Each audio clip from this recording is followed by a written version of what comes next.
Alright, so I'm back with another episode of Top 10 Mods. It's like the top 5 episodes, but with like 5 more mods. And like yearly-ish instead of weekly-ish. And much like the top 5, it's not actually a top 10 either, it's more like a top 17, but I never claimed I could count. Anyways, these are my top mod picks for the year of 2016, for those who may have missed a few throughout the year. They are not necessarily in an order that means that one is definitively better than the other, rather in an order that just flows a tiny bit better.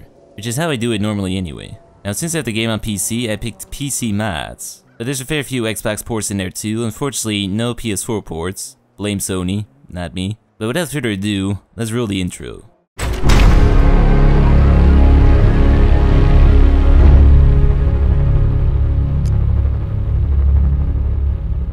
So for this top 10, 17, whatever, there will be no intricate backstory. We're gonna keep things nice and brief. Now in Fallout 4 you spend a lot of time shooting people. So at number 10 we are looking at some mods that make shooting people, or things, just that much more satisfying. So first up we've got Shell Rain. The name is pretty self-explanatory, but this mod increases the total amount of possible shell casings on the floor, the distance at which they spawn, and how long they'll be laying around on that floor. All that combines means that after a hefty firefight, you're gonna see what caused all those bullet holes. Well, unless you're one of those energy weapon people. Now it's a very simple mod, but very effective. And after a year, it's still one of my favorites, but speaking of shit that's laying on the floor, a mod that goes rather well with Shell Rain is Visual Reload. Which is very similar to Shell Rain. With this mod enabled, when you reload, the magazine you just threw away will actually stay on the floor, instead of just disappearing into the void.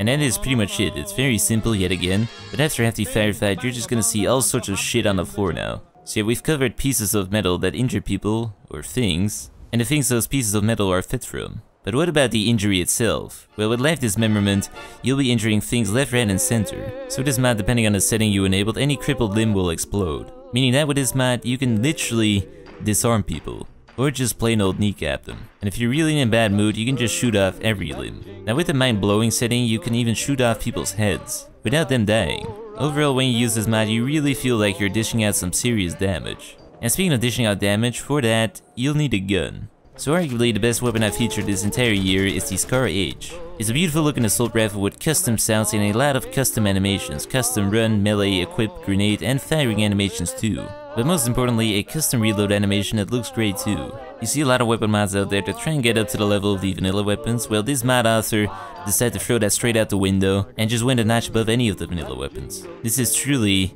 a magnificent rifle, ready to be utilized to shoot things. But now that we are truly ready to go shoot things, we need something to shoot at. Well, Endless Warfare fixes that right up, and then some. This mod adds a bunch of spawn markers around the Commonwealth and allows you to configure them as well. So you can increase the vanilla spawns just a tiny bit for more interesting travels, or you can increase them a lot for unsafe travels. You can also change what type of enemies spawn at these markers to spice things up just a tiny bit. And if you're too lazy to configure anything yourself, you can also use one of the handy presets, such as the Feral Ghoul Apocalypse, the Machine Takeover, or the Enclave Invasion, which will pretty much just spawn a shit ton of things that will try and murder you, so you get to murder them back.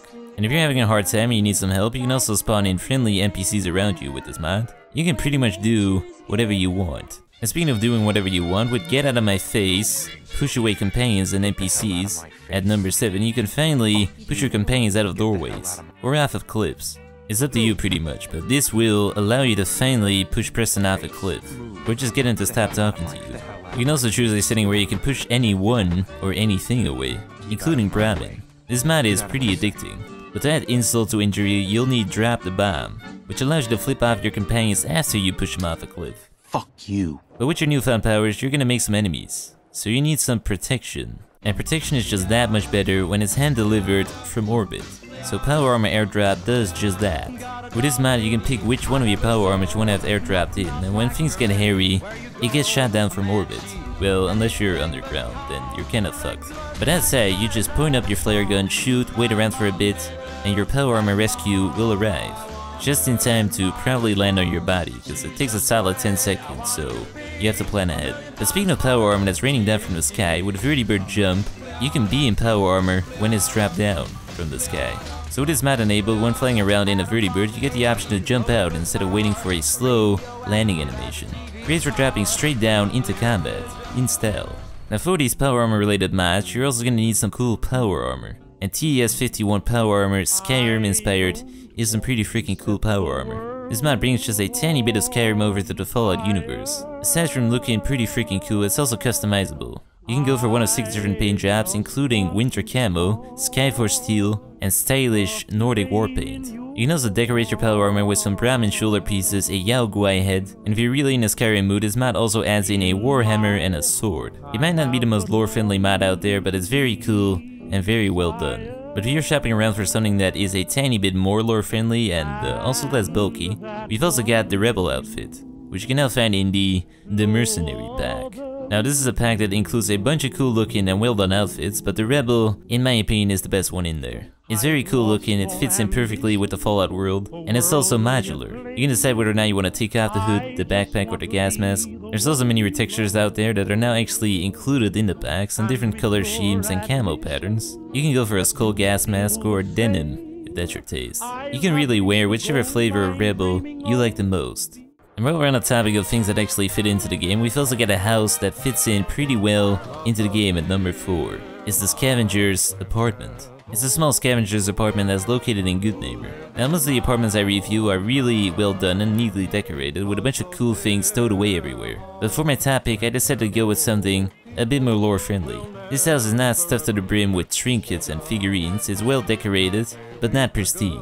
It's a tiny bit messy, there's stuff on a little dining table that's being worked on, the crafting section still has rubble and old furniture. The place overall just fits more into the Fallout world and looks like somebody actually lives inside of it, not like an IKEA showroom. Another big bonus is that it's not an interior cell, so there's no loading screen when you want to get inside. And if you don't care much about a house to live in, but think Goodneighbor's main street is just a tiny bit empty, we've also got Better Goodneighbor, which makes Goodneighbor just a tiny bit better. It spices up the entirety of Goodneighbor with some extra NPCs and shops and things to look at, but the main attraction has got to be the main street, which is transformed into a marketplace. You've now got all kinds of shops in there, an orphan, an artist, a Brahmin pen. This mod really makes Goodneighbor come to life. It is incompatible with the Scavengers Apartment though. This mod sort of blocks the front door when you open it. So unless you're very nimble, I wouldn't combine the two. But now we've come to the top 3 picks, so these are really the best 3 mods that I've come across so far. So number 3, of course, we've got to go with the full Dialog interface. NewDialog English and CN-DE-ES-FR-IT-JA-PL-PTBR, I don't even know what that is, -RU translations. So this mod gets rid of the vanilla dialogue paraphrasing and instead writes out the full lines your character is about to say. I mean, you'll still be limited to only one of 4 options you can say at any given point in time, but at least now, it's not a mystery what's about to come out of your mouth. Now, the dialogue interface is very much customizable. You can decide whether or not you want to go with numbers in there, brackets, shading. You can even keep the old dialogue wheel and just have the full lines written out there. And lastly, this mod also opens up the option for a completely silent protagonist if you combine it with mute player voice, if you just really hate hearing your own voice. But speaking of hearing things, you'll have no problem hearing the number 2 pick. It is, of course, True Storms. This mod makes thunderstorms look and sound like actual thunderstorms. It firstly makes the rain look more realistic as well as the lightning, but the main thing has got to be the amazing sound effects added in this mod. It has some freaking amazing sound effects for the rain, the thunder, as well as the wind. And it also adds in indoor rain sounds. With this mod, when it rains, it actually freaking pours, and you'll enjoy it too. If for some weird reason you don't like the rain however, this mod also offers you radiation, rainstorms, and dust storms. It also adds in visual weather effects and it has a bunch of settings you can toggle and customize. The mod really just takes the vanilla weather, builds upon it, and just makes it a shit ton better. It will definitely immersify you more into the game. And overall, it is just a pretty freaking goddamn fantastic mod. But now we've come to our number 1 spot, and I'm just gonna have to give it to Atomic Radio and Tales from the Commonwealth, which are actually 2 separate mods for the price of 1. So the Atomic Radio part adds in a brand spanking new radio station with over 5 hours of commercials for the Fallout universe products, public service announcements, TV shows, even movie trailers. If you've grown tired of hearing Travis, which in my case was as soon as I turned on its radio station, and you've got something new to listen to, but to me, Atomic Radio is just a side dish. The main course here is Tales from the Commonwealth, which adds in a bunch of tales in the Commonwealth. It is a very extensive quest mod that seamlessly adds a whole bunch of quest lines, new locations, and NPCs into the game. And a lot of care has been put into everything, so all the NPCs have very high quality voiced dialogue, the quests are varied and most of them tell an interesting tale, the locations look great, and overall this mod is just plain amazing. If you've never played Fallout 4 before and this mod was installed without you knowing it, you probably wouldn't be able to tell. The quality bar is really just that high. The quests are also placed in such a way that you find them naturally in the game, but if you're impatient like me, there's also a wiki page out there which allows you to hunt them all down and explore every tale from the Commonwealth. So yeah, that was it for the top 10, which wasn't really a top 10, but like the top 5, which is also not an actual top 5. Anyways, we've come to the freaking bonus mods, which are the type of mods that mostly aren't really that realistic and definitely won't immerse you into the game, but they are fun to mess around with. So first up, we've of course got Curbs Bromin, which allows you to replace your plain old boring Brahmin with Bromin or Brodettes. I went with Bromin with some bling and oversized testicles. Overall, this makes your Brahmin look healthier and a lot more realistic. Yeah, not really. It does make blowing them up just that much more satisfying though. But speaking of blowing things up, the second bonus mod I just cannot skip out on is Any Mod, Any Weapon, which has a pretty self-explanatory name. You can now put any mod on any weapon, which really means that you can put any other weapon's weapon mod on any other weapon.